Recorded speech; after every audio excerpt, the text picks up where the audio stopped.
Assalamualaikum warahmatullahi wabarakatuh. Saya Sabrina Julianti dengan NPM 2301081037. Di sini saya akan menjelaskan pajak pusat, pajak daerah, hukum dan teori perpajakan. Slide pertama ada daftar isi. Nomor 1 ada pendahuluan, nomor 2 latar belakang, 3 pajak pusat, 4 pajak daerah, 5 hukum perpajakan, 6 teori perpajakan, 7 kesimpulan. Slide selanjutnya ada pendahuluan. Pajak merupakan sumber penerimaan negara yang digunakan untuk membiayai pembangunan nasional dan daerah. Pemahaman mengenai pajak pusat, pajak daerah, hukum perpajakan, dan teori perpajakan sangat penting agar masyarakat sadar akan kewajiban perpajakan.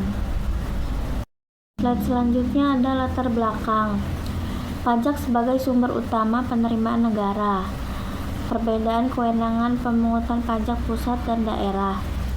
Pentingnya kesadaran masyarakat terhadap pajak dalam kehidupan sehari-hari. Kebutuhan pemahaman dasar hukum perpajakan. Terakhir, pentingnya teori perpajakan dalam mewujudkan keadilan. Slide selanjutnya ada pajak pusat. Pajak pusat merupakan pajak yang dipungut oleh pemerintah pusat, di mana pungutan yang wajib dibayarkan oleh wajib pajak baik itu orang, pribadi maupun badan kepada pemerintah pusat. Dasar hukum pajak pusat yaitu ada dalam Undang-Undang Nomor 7 Tahun 1983 yang berbunyi bahwa negara Republik Indonesia adalah negara hukum berdasarkan Pancasila dan Undang-Undang Dasar 1945 yang menjunjung tinggi hak dan kewajiban warga negara. Karena itu, perpajakan sebagai salah satu perwujudan kewajiban kenegaraan merupakan sarana peran serta dalam pembiayaan negara dan pembangunan nasional. Ada 5 jenis pajak pusat. Yang pertama, pajak penghasilan atau PPH. Yang kedua, pajak pertambahan nilai atau PPN. Yang ketiga, pajak penjualan atas barang mewah atau PPNBM. Keempat, bea materai. Dan yang terakhir, pajak bumi dan bangunan atau PBB. Salah satu contoh pajak pusat penghasilan yaitu seorang karyawan bergaji 10 juta per bulan, wajib dipotong PPH 21% oleh perusahaan. Contoh pajak pertambahan nilai.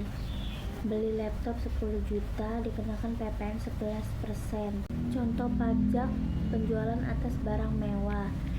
Mobil seharga 2 miliar dikenakan PPNBM 20%. Contoh bea materai yaitu pajak atas dokumen tertentu yang bernilai hukum atau ekonomi. Contohnya perjanjian kerja, kwitansi pembayaran 5 juta. Yang terakhir ada cukai, yaitu pajak atas barang tertentu yang pemakaiannya berdampak negatif. Contohnya cukai rokok per batang. Slide selanjutnya ada pajak daerah. Pajak daerah merupakan bentuk kontribusi wajib kepada daerah yang harus diserahkan oleh individu atau entitas sesuai peraturan hukum tanpa imbalan langsung, dengan tujuan mendukung kesejahteraan masyarakat dan kepentingan umum daerah. Dasar hukum pemungutan pajak daerah dan retribusi daerah yaitu ada dalam Undang-Undang Nomor 28 Tahun 2009 yang berbunyi, peraturan ini mengatur mengenai pungutan daerah yang berasal dari pajak daerah dan retribusi daerah. Bertujuan untuk meningkatkan pelayanan masyarakat serta kemandirian daerah dalam pembiayaan penyelenggaraan pemerintahan daerah. Contoh pajak daerah tingkat provinsi yaitu pajak kendaraan motor atau PKB. Contohnya motor seharga 20 juta dipotong PKB 2%. Selanjutnya ada pajak daerah tingkat kabupaten. Contohnya pajak bumi dan bangunan, pedesaan atau perkotaan. Contohnya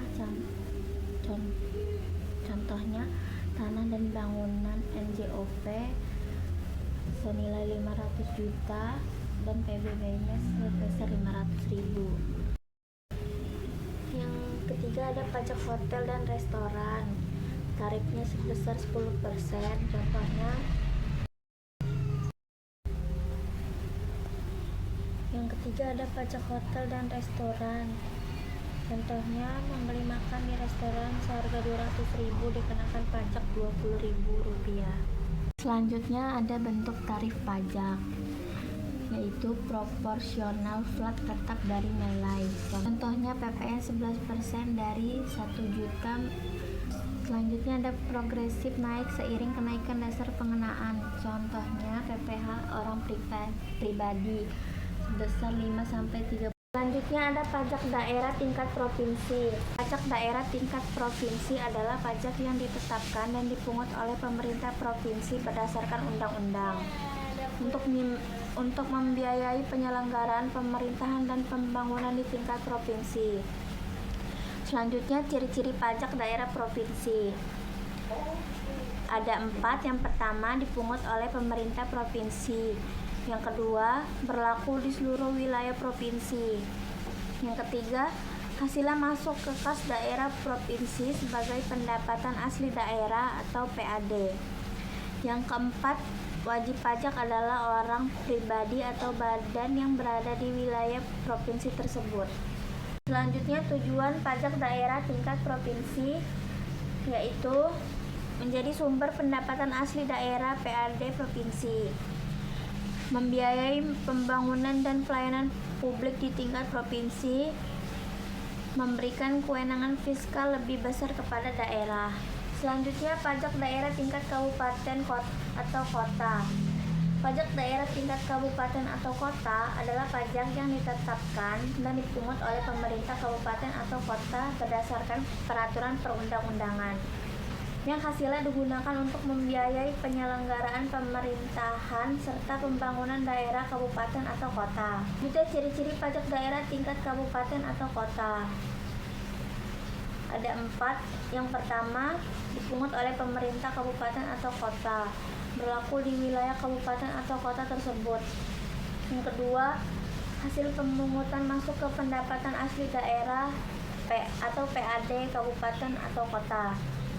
Yang ketiga, subjek dan objek pajaknya lebih dekat dengan masyarakat dan bersifat lokal. Yang keempat, pajak ini biasanya terkait langsung dengan aktivitas masyarakat sehari-hari. Selanjutnya, tujuan pajak kabupaten atau kota. Sebagai sumber PAD kabupaten atau kota, membiayai pembangunan infrastruktur dan pelayanan publik di wilayah kabupaten atau kota, memberikan kemandirian fiskal bagi pemerintah daerah dalam mengatur rumah tangganya. Selanjutnya, kelebihan pajak daerah.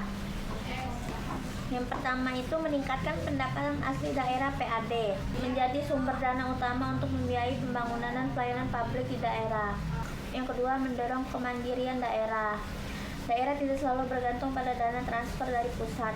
Yang ketiga, dekat dengan wajib pajak. Pemungutan lebih efektif karena objek pajak dan wajib pajaknya berada di wilayah setempat. Yang keempat, pemerataan pembangunan. Pajak yang dipungut langsung digunakan untuk pembangunan dan fasilitas di daerah asalnya. Yang kelima, meningkatkan akuntabilitas pemerintah daerah. Pemerintah daerah dituntut transparan dan efisien dalam mengelola keuangan dari pajak. Kurangan pajak daerah karena basis pajak terbatas. Tidak semua daerah punya potensi pajak yang sama, sehingga PAD antar daerah berbeda jauh. Yang kedua, ketergantungan pada pajak tertentu. Beberapa daerah sangat bergantung pada jenis pajak tertentu, misalnya pajak hotel di daerah wisata. Yang ketiga, potensi beban ganda. Kadang aturan daerah tumpang tindih sehingga memberatkan wajib pajak. Kelebihan pajak pusat. Cakupan luas dan merata. Berlaku di seluruh Indonesia sehingga hasilnya besar dan stabil. Sumber utama APBN. Menjadi tulang punggung pembiayaan negara termasuk pembangunan nasional, pendidikan, kesehatan, infrastruktur, dan lain-lain. Mengelola ketimbangan antar daerah. Hasil pajak pusat bisa dialokasikan kembali atau transfer ke daerah untuk pemerataan pembangunan. Efisiensi pemungutan. karena terpusat, administrasi lebih terkontrol dan standar lebih seragam. Kekurangan pajak daerah. Tidak langsung terasa manfaatnya. Wajib pajak daerah tertentu sering merasa pajak yang dibayarkan tidak kembali langsung ke daerahnya. Jarak dengan wajib pajak. Pemungutan dilakukan oleh pemerintah pusat sehingga hubungan langsung dengan masyarakat lebih lemah dibanding pajak daerah. Rawan ketidakadilan. Daerah dengan kontribusi pajak tinggi, misalnya Jakarta, bisa merasa dirugikan karena hasil pajaknya dibagi ke daerah lain, 25%. Selanjutnya ada hukum perpajakan, yaitu adalah aturan hukum publik yang mengatur hak dan kewajiban dalam perpajakan. Dan ada jenis asas. Yang pertama ada asas penting. Asas penting yaitu asas legalitas atau pajak harus berdasar undang-undang. Yang kedua ada asas kepastian hukum, yaitu jelas cara hitung, bayar, dan lapor. Ketiga ada asas kemudahan, yaitu asas yang mudah dilaksanakan. Selanjutnya ada asas efisiensi, yaitu biaya pungut lebih kecil dari hasilnya. Selanjutnya ada teori perpajakan. Ada 5 jenis teori perpajakan. Yang pertama itu teori asuransi, yaitu pajak sebagai iuran perlindungan. Yang kedua, teori kepentingan, yaitu sesuai manfaat yang diterima. Yang ketiga ada teori daya pikul, yaitu teori yang sesuai kemampuan atau tarif progresif. Yang keempat ada teori bakti atau kewajiban moral warga. Yang terakhir ada teori gaya pikul, itu proporsional. Selanjutnya ada kesimpulan. Yang pertama, pajak pusat dikelola pemerintah pusat untuk APBN. Yang kedua, pajak daerah dikelola pemerintah daerah untuk APBD. Yang ketiga, hukum perpajakan mengatur kewajiban dan hak wajib pajak. Yang keempat, teori perpajakan menjelaskan dasar pemungutan pajak. Dan yang kelima, pemahaman perpajakan penting untuk keadilan dan pembangunan.